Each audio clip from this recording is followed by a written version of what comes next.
This is a generic tutorial for how to do a brim that is knit 2, purl 2. It could also be purl 2, knit 2. It depends on the design. So we're going to start off with the slip knot. Remember, we have slower tutorials available here on the Knitting Crowd if you want specific information like that. You're going to insert your knitting needles. It is a circular here for the brim. And what we want to do is that I'm going to demonstrate a twist and transfer method. If you prefer a different method, then please do so. Okay, so this particular one, knit 2, purl 2, requires a multiple of 4. So no matter what your information that you have, it should be a multiple of 4 because there's 2 knit and 2 purl. So I'm going to wrap the back needle and I'm just going to bring it through. And so we have a slower video available for this concept if you want it. And then it's called a cast on, twist and transfer, and you're just going back in, going around. This is a tight cast on, so whatever the cord length is that you have, this has to get all the way around that cord. So what you're seeing on camera here is a total of 14 inches from tip to tip, and because I'm using a small point likey knitting needle, you can decide whatever equipment you would like to do. It just has to get around. So cast on the number that is suggested in the video or in the tutorial, or even in the written pattern. As long as it's a multiple of 4, this will work, and I'll see you in just a few seconds from now. So I've now just cast on. The number of stitches on here is divisible by 4, so it gives a real number, so there's no decimal points. So whatever the number is, if you divide it by 4, it should be in a whole number. So what you're going to do at this point, I'm going to show you a little trick. I want you to add one more stitch to it. Trust me. Okay, this is a trick I learned. So I'm going to add one more stitch and put it on. Now, what I want to do is that I want to attach that stitch so that it's going to join the two ends together to make this going around. So I want you to put this and just purl-wise slip stitch. So just stick the needle in this way and slip it onto the other one here. Okay, so come on over. I then want you, see this one right here? To take this up over top of the point, leaving that in position. So it's going to take a little bit of finesse and just drag it up and over the other one that you just moved over. Okay, so just take your time. It's not a race. It takes a bit of practice.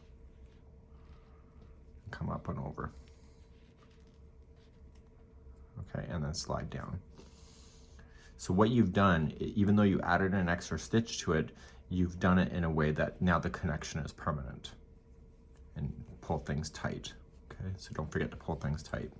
So now we're going to want to know whenever we go in a full round, so slip on a stitch marker. And in this case, we are doing a knit 2, purl 2, and if the pattern says purl 2, knit 2, it's still the same, it's still divisible by 4.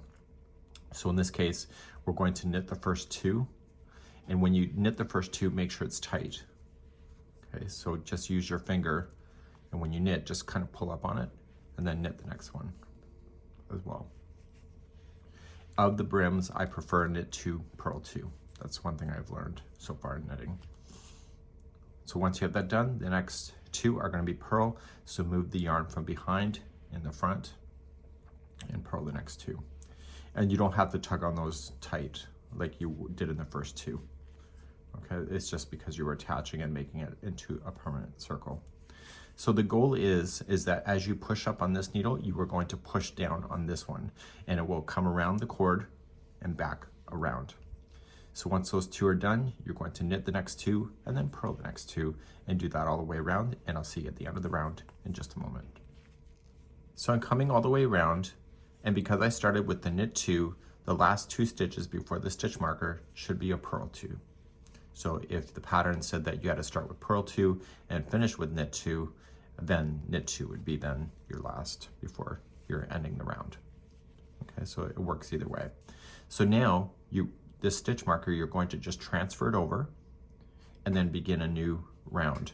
So you now have everything worked out. So if the stitch count did not work out and something happened and you didn't have the right number when you came all the way around, if you look at it, do you see that these stitches come straight on up? This was a knit stitch, and the ones with the horizontal here, these are the purls.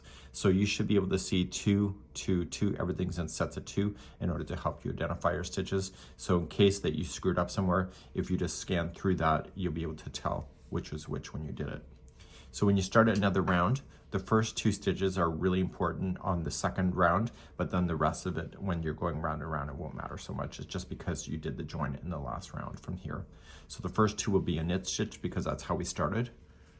Okay, so once you have the first one done, pull up on it tight, tight, tight, and then do the next one, wrap and coming through, and also pull that one tight. So the first 2 is the opportunity to pull tight, and the rest of it won't matter so much. And then you're just gonna purl the next 2, and you'll do that around. So follow the instructions on the pattern itself or the video tutorial that may be attached to this in order to work it, but this is how you would do the generic of knit 2, purl 2, or purl 2, knit 2, depending on the pattern for your brims. And that's it for now.